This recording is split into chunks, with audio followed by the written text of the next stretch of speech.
Hey guys, this is Morgan Dryling, and this will be the last chapter of Lemony Snicket's A Series of Unfortunate Events, The Bad Beginning. So, chapter 13. And now, ladies and gentlemen, Count Olaf said, stepping forward to address the audience, I have an announcement. There is no reason to continue tonight's performance, for its purpose has been served. This has not been a scene of fiction. My marriage to Violet Baudelaire is perfectly legal, and now I am in control of her entire fortune. There were gasps from the audience, and some of the actors looked at one another in shock. Not everyone, apparently, had known about Olaf's plan. That can't be, Justice Ross cried. The marriage laws in this community are quite simple, Count Olaf said. The bride must say, I do, in the presence of a judge like yourself, and sign an explanatory document. And all of you, here Count Olaf gestured to the audience, are witnesses. But Violet is only a child, one of the actors said. She's not old enough to marry. She is if her legal guardian agrees, Count Olaf said, and in addition to being her husband, I am her legal guardian. But that piece of paper is not an official document, Justice Strauss said. That's just a stage prop. Count Olaf took the paper from Violet's hand and gave it to Justice Strauss. I think if you look at it closely, you will see it is an official document from City Hall. Justice Strauss took the document in her hand and read it quickly. Then, closing her eyes, she sighed deeply and furrowed her brow, thinking hard. Klaus watched her and wondered if this were the expression Justice Strauss had on her face whenever she was serving on the High Court. You're right, she said finally to Count Olaf. This marriage, unfortunately, is completely legal. Violet said, I do, and signed her name here on this paper. Count Olaf, you are Violet's husband, and therefore in complete control of her estate. That can't be, said a voice from the audience, and Klaus recognized it as the voice of Mr. Poe. He ran up the stairs to the stage and took the document from Justice Strauss. This is dreadful nonsense. I'm afraid this dreadful nonsense is the law, Justice Strauss said. Her eyes were filling up with tears.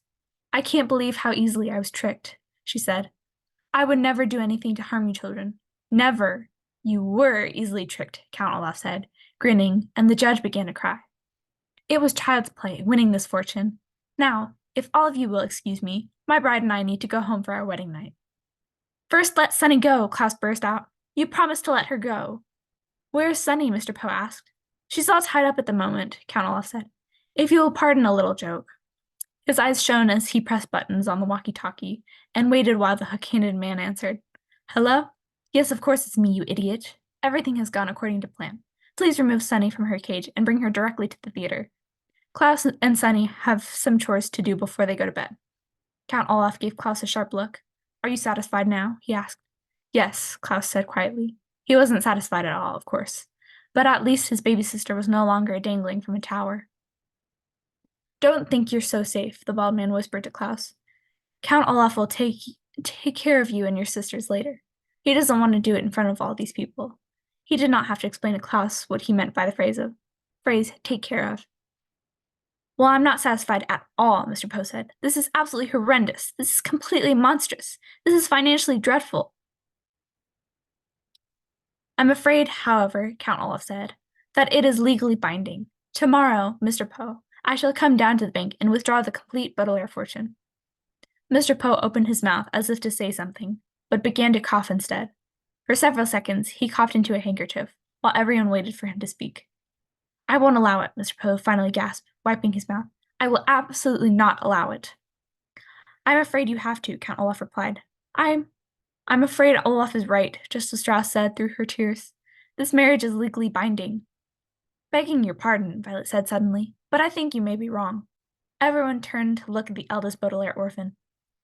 What did you say, Countess? Olaf said. I'm not your Countess, Violet said testily, a word here which means in an extremely annoyed tone. At least I don't think I am. And why is that? Count Olaf said. I did not sign the document in my own hand, as the law states, Violet said. What do you mean? We all saw you. Count Olaf's eyebrow was beginning to rise in anger. I'm afraid your husband is right, dear, Justice Strauss said sadly. There's no use denying it. There are too many witnesses. Like most people, Violet said, I am right-handed. But I signed the document with my left hand. What? Count Olaf cried. He snatched the paper from Justice Strauss and looked down at it. His eyes were shining very bright. You're a liar, he hissed at Violet. No, she's not, Klaus said excitedly. I remember, because I watched her left hand trembling as she signed her name. It is impossible to prove, Count Olaf said. If you like, Violet said, I shall be happy to sign my name again, on a separate sheet of paper, with my right hand, and then with my left. Then we can see which signature the one from the document most resembles. A small detail, like which hand you used to sign, Count Olaf said, doesn't matter in the least. If you don't mind, sir, Mr. Poe said, I'd like Justice Strauss to make that decision. Everyone looked at Justice Strauss, who was wiping away the last of her tears. Let me see, she said quietly, and closed her eyes again. She sighed deeply, and the Baudelaire orphans, and all who liked them, held their breath as Justice Strauss furrowed her brow, thinking hard on the situation. Finally, she smiled. If Violet is indeed right-handed, she said carefully, and she signed the document with her left hand, then it follows that the signature does not fulfill the requirements of the nuptial law. The law clearly states that the document must be signed in the bride's own hand. Therefore, we can conclude that this marriage is invalid. Violet, you are not a countess, and Count Olaf, you are not in control of the Baudelaire fortune. Hooray! Cried a voice from the audience, and several people applauded. Unless you are a lawyer, it will probably strike you as odd that Count Olaf's plan was defeated by Violet signing with her left hand instead of her right. But the law is an odd thing. For instance, one country in Europe has a law that requires all its bakers to sell bread at the exact same price. A certain island has a law that forbids anyone from removing its fruit. And a town not too far from where you live has a law that bars me from coming within 5 miles of its borders. Had Violet signed the marriage contract with her right hand, the law would have made her a miserable contessa, but because she signed it with her left, she remained, to her relief, a miserable orphan. What was good news to Violet and her siblings, of course, was bad news to Count Olaf. Nevertheless, he gave everyone a grim smile. In that case, he said to Violet, pushing a button on his walkie-talkie, you will either marry me again, correctly this time, or I will. Nepo, Sunny's unmistakable voice rang out from over Count Olaf's as she tottered onstage toward her siblings. The hook-handed man followed behind her, his walkie-talkie buzzing and crackling. Count Olaf was too late. Sunny, you're safe, Klaus cried and embraced her. Violet rushed over, and the 2 older Baudelaires fussed over the youngest one. Somebody bring her something to eat, Violet said. She must be very hungry after hanging in a tower window all that time. Cake! Sunny shrieked. Arg! Count Olaf roared. He began to pace back and forth like an animal in a cage, pausing only to point a finger at Violet. You may not be my wife, he said, but you are still my daughter, and... Do you honestly think, Mr. Poe said in an exasperated voice, that I will allow you to continue to care for these 3 children after the treachery I have seen here tonight? The orphans are mine, Count Olaf insisted, and with me they shall stay. There is nothing illegal about trying to marry someone. But there is something illegal about dangling an infant out of a tower window, Justice Strauss said indignantly. You, Count Olaf, will go to jail, and the 3 children will live with me. Arrest him, a voice said from the audience, and other people took up the cry. Send him to jail. He is an evil man. Give us back our money. It was a lousy play. Mr. Poe took Count Olaf's arm, and, after a brief eruption of coughs, announced in a harsh voice, I hereby arrest you in the name of the law. Oh, Justice Strauss, Violet said. Did you really mean what you said? Can we really live with you? Of course I mean it, Justice Strauss said. I am very fond of you children, and I feel responsible for your welfare. Can we use your library every day? Klaus asked. Can we work in the garden? Violet asked. Cake! Sunny shrieked again, and everyone laughed. At this point in the story, I feel obliged to interrupt and give you one last warning. As I said at the very beginning, the book you are holding in your hands does not have a happy ending. It may appear now that Count Olaf will go to jail and that the 3 Baudelaire youngsters will live happily ever after with Justice Strauss, but it is not so. If you like, you may shut the book this instant and not read the unhappy ending that is to follow. You may spend the rest of your life believing that the Baudelaires triumphed over Count Olaf and lived the rest of their lives in the house and library of Justice Strauss. But that is not how the story goes. For as everyone was laughing at Sunny's cry for cake, the important-looking man with all the warts on his face was sneaking toward the controls for the lighting of the theater. Quick as a wink, the man flicked the main switch so that all the lights went off, and everyone was standing in darkness. Instantly, pandemonium ensued as everyone ran this way and that, shouting at one another. Actors tripped over members of the audience. Members of the audience tripped over theatrical props. Mr. Poe grabbed his wife, thinking it was Count Olaf. Klaus grabbed Sunny and held her up as high as he could, so she wouldn't get hurt. But Violet knew at once what had happened, and made her way carefully to where she remembered the lights had been. When the play was being performed, Violet had watched the light controls carefully, taking mental notes in case these devices came in handy for an invention. She was certain if she could find the switch, she could turn it back on. Her arms stretched in front of her as if she were blind. Her arms stretched in front of her as if she were blind. Violet made her way across the stage, stepping carefully around pieces of furniture and startled actors. In the darkness, Violet looked like a ghost, her white wedding gown moving slowly across the stage. Then, just as she had reached the switch, Violet felt a hand on her shoulder. A figure leaned in to whisper into her ear. "I'll get my hands on your fortune if it's the last thing I do," the voice hissed. "And when I have it, I'll kill you and your siblings with my own 2 hands." Violet gave a little cry of terror, but flicked the switch on. The entire theater was flooded with light. Everyone blinked and looked around. Mr. Poe let go of his wife. Klaus put Sunny down. But nobody was touching Violet's shoulder. Count Olaf was gone. "Where did he go?" Mr. Poe shouted. "Where did they all go?" The Baudelaire youngsters looked around and saw that not only had Count Olaf vanished, but his accomplices, the wart-faced man, the hook-handed man, the bald man with the long nose, the enormous person who looked like neither a man nor a woman, and the 2 white-faced women, had vanished along with him. "They must have run outside," Klaus said, while it was still dark. Mr. Poe led the way outside, and Justice Strauss and the children followed. Way down the block, they could see a long black car driving away into the night. Maybe it contained Count Olaf and his associates. Maybe it didn't. But in any case, it turned a corner and disappeared into the dark city as the children watched without a word.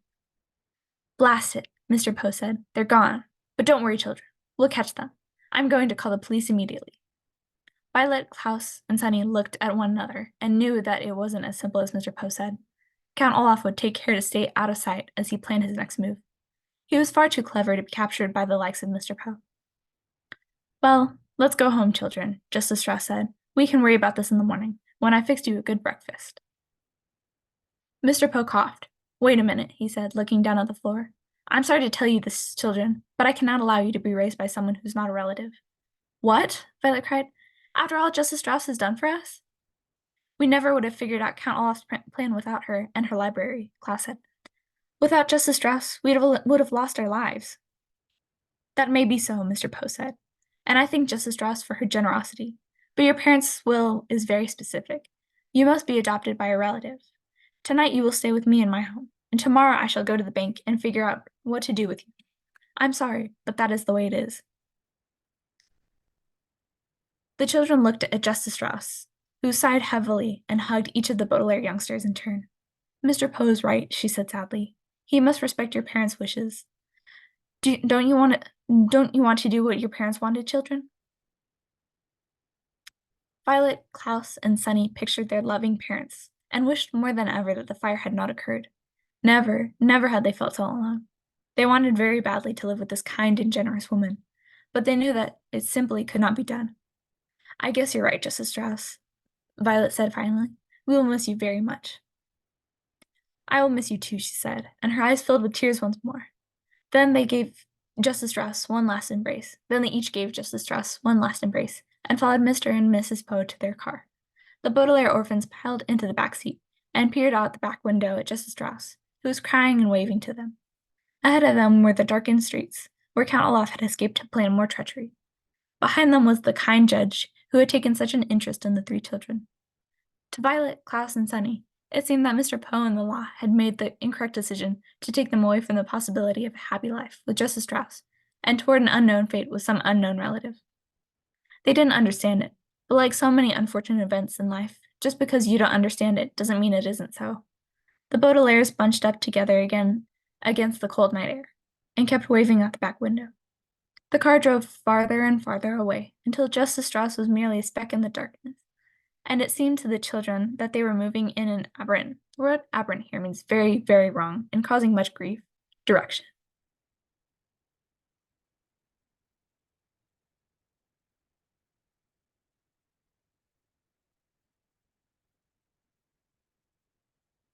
To my kind editor, I am writing to you from the London branch of the Herpetological Society, where I'm trying to find out what happened to the reptile collection of Dr. Montgomery following the tragic events that occurred while the Baudelaire orphans were in his care.